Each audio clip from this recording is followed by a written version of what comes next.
SRC is a creature of the current constitution. Parliamentary Service Commission is also a creature of the current constitution. There are certain things that we must accept. First of all, I want you to apply your minds for even one moment. Kenya, a very democratic country without a functioning parliament. You also need to ask yourselves, how many other state officers are there who are not members of parliament? And I challenge you, you people of the media. And I always consider you as one. We always know the three arms of government. I always consider you as the fourth arm of government. To get to the facts and find out the entitlements of the other state officers and the unfairness the Salaries and Remuneration Commission actually has done to not only the membership of the current house, but also to the membership of the last house. Secondly, if you look at all the pronouncement the Salaries and Remuneration Commission has made over the last few years since the promulgation of the current constitution, their statements have been politically loaded and in fact meant to divert the public attention from other deserving areas to the members of parliament. And therefore we have a complementary role. Parliamentary Service Commission is one of the commission under Chapter 15 of the current constitution. Equally, the Salaries and Remuneration Commission is also a commission under the Chapter 15 of the current constitution, meaning we play a complementary role. Our work as a Parliamentary Service Commission, pursuant to Article 127, is to provide services and facilities for both members of parliament and members of staff. Equally, the Salaries and Remuneration Commission has also a task.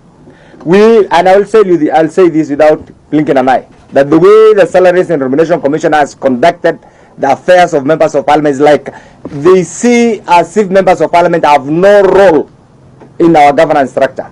Then if that is the case, it's only the wisdom of the governed, the people of Kenya, to decide that they no longer need parliament. As long as there is parliament. And I just again want you to apply your minds to Article 1, the opening chapter of the current constitution. Sovereignty is equated to representation. Nobody can take away that role. Nobody can take away. I know we have so many articles, we have so many chapters, but that is the opening chapter of the current constitution. Nobody can take away. And truly speaking, the truth be said, Parliament is the first arm of government. One thing that we will not allow as commissioners, and even as members of parliament, is to be used as an attack, call it as a dumping ground for the failures of all other arms of government. If there are weaknesses, we invite you as members, report objectively. But where SRC or other groups are determined to project and portray parliament as a failed institution, honestly, even you, I know roles can change. Some of you are here today, and it has happened in the past. You will also be a representative of the people. Facts must always be stated. So that is not true. So what SRC does is now to politicize their role. We ask them to apply the same across the board. Across the board. And remember, there is something called the Fair Administrative Action Act. So this is the only thing that we ask. We are not asking for special favors. No. Allow parliament. And there is a lot of misguided information in the name of this. So that particular ruling, parliament, as the legislative arm of the people of Kenya, must accept the arbitration and the literal role of the judiciary. And that is why whatever findings the courts of law have made, parliament have no choice. Like the issue of housing. Once they made a determination that there's a conservatory order, we had to stop. Nobody can do. Otherwise it will be construed to mean that parliament is contemptuous actually of the role of the courts. These are the realities that we must address. For purposes of this, parliament is not above the law. Parliament must act within the law, as much as we are the legislative arm of the Republic of Kenya. And therefore, that again must be taken into account. So, the role of SRC, good for everybody. The role of SRC when it comes to, like you remember the last time, the former chair, one time, in a very derogatory manner, said members of parliament want TV watch, what is it called? She said they want standing allowance, they want sleeping allowance, they want to walk in allowance, they want medical allowance. That is not the way. These are the elected. And honestly, the most difficult job in Kenya today is to be elected a member of parliament. Let somebody try. It's the most difficult. Why do you demean it? Why will somebody demean it? If there are issues, we're always open to fruitful discussions with the Salaries and Remuneration Commission.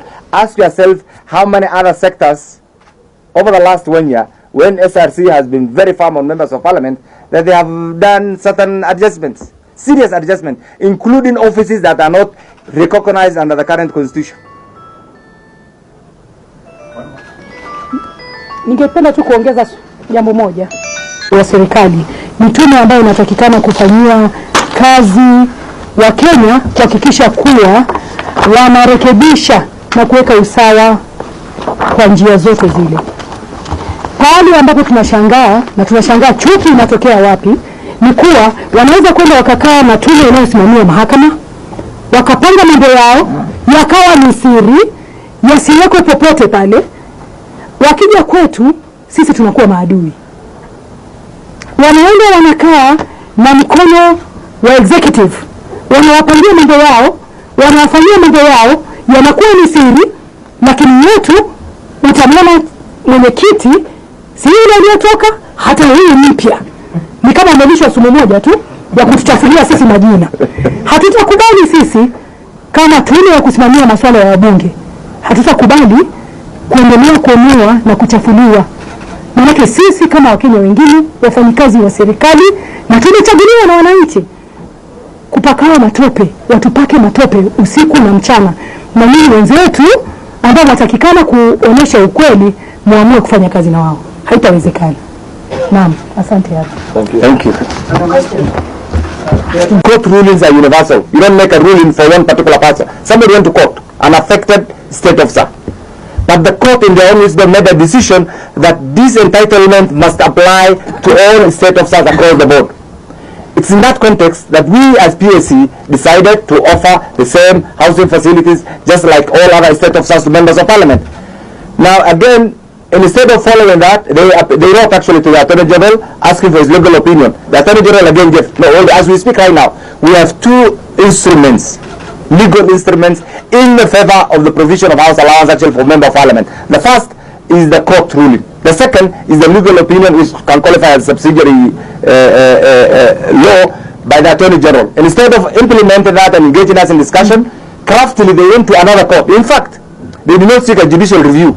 They did not appeal. Craftily they went before the court, another court, and now sought a conservatory order without making full disclosure. I do not want to go into the details of that particular case because it's still active. But that is the scenario, that is a good question, and that is why we are saying from where we sit, we will not allow SRC to criminalize the institution of parliament because of their incompetence, because of their misinterpretation of the law, because of their hate for members of parliament, and because of other considerations outside their mandate. And this is why we as the commission, first as elected members of parliament, two as elected representative of members of parliament to the Parliamentary Service Commission, we will be guided by the rule of law, we will be guided by the application of the law holistically and fairly, we will be guided by accountability, not to, those days of the roadside declarations.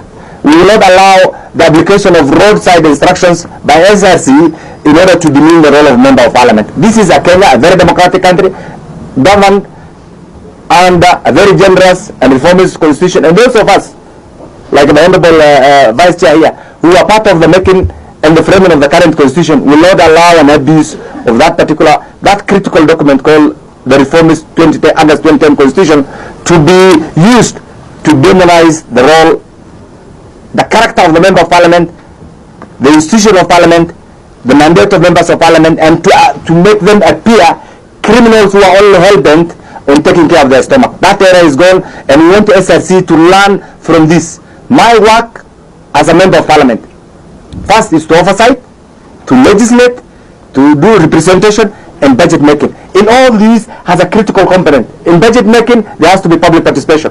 The member of parliament has to travel to the 47 constituencies. In legislate, these are things, there is role. How can that be clamped? By a roadside views, by a person who doesn't understand both the letter and the spirit of. So we will be telling them, we are open, come and engage us as a commission. Don't run away from us. You run away and then you release piecemeal information, hoping that the public court is fair. The public court will accept the realities. The public court will finally believe the truth, and the truth is exactly what we are saying. So we invite you. we invite you as members of the fourth estate to look at this, something SRC is hiding. Ask them what they have done for the other arms of government. Ask them to give you the entitlement of all other state officers, not members of parliament alone. Because members of parliament are one among the many other state officers. These are things that they're not saying openly, because they do it at night, and then in the morning, they lump it to the member of parliament. Member of parliament is a human being. The member of service is a human being. They work under the current constitution. I have not appointed myself. I have not abrogated anybody's role. I'm here as the duly elected member of parliament for Elders. I'm also here as the duly elected representative of members of the National Assembly in the commission. We are all here. These are roles that must be accepted. And then what we are saying is, for God's sake, SRC must be willing to tell the Kenyan taxpayers the truth. The truth is what shall protect. We are oversighting a budget of almost 3 trillion. They are sacked and find out what goes to the different sects, what goes to the different agencies. So upon issuance of the house allowance, which was approved. Yeah, like the July 2017 is an example. Yes. In 2013 again, yes. They just put it just 3 or 2 weeks to the elections because they don't want to do the right thing. Honestly, we don't understand that kind of hatred. And these are supposed to be people we sit down and discuss issues with. We are a parliamentary service commission. How comes they sit with the judicial service commission? How comes they sit with the executive, none other but the president and the deputy president, to agree on what they are going to give the members of the executive? How comes they've been giving allowances and SRC assumes members of parliament are people who have not gone to school. So we don't know how to read budgets, we don't understand what is in that budget. We know how much is being given to cabinet secretaries for house allowance. Yes. And it is not in their pay slip. It is not even being taxed. So why are we doing this? It is very, very unfair. It is very, very unfair. They are sneaking into meetings. We come and sit and we agree on certain things. Then they run away. Instead of giving us a letter to that effect, they run away. So are members of parliament supposed to be vilified day in, day out? It is so painful what you are going through. Whereas even the members of the executive and the judiciary and other members, people are allowed, especially the executive, because anybody who has been given the mandate of being a principal secretary or being a cabinet secretary, they work on a 5-year contract depending on the number one, His Excellency the President. His term of office is 5 years. Yet they are allowed to pay their loans beyond 5 years. We only pay within 5 years. The governors are allowed to pay their loans beyond 5 years. We are only allowed to pay within 5 years. They are all allowed 10 years, even beyond the term of the sitting president or the term of the governor. So how comes we are being treated so differently? We are state officers and we are demanding to be treated equally with the other members, with the other state officers. And so the judgment which was given in October last year was very, very particular about state officers. But they are saying we are a different category of state officers. Excuse me, Lil Mangich. How dare you think we are different?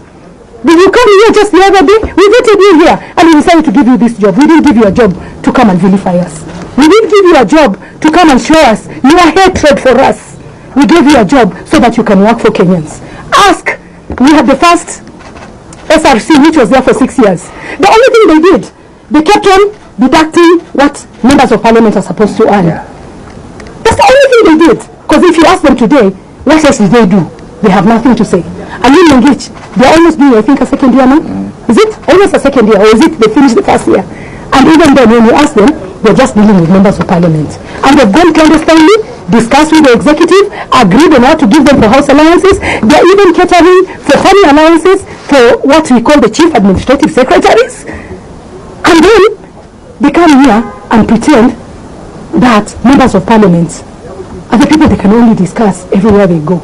I'm asking you, the media people, ask them to give you the facts about those ones.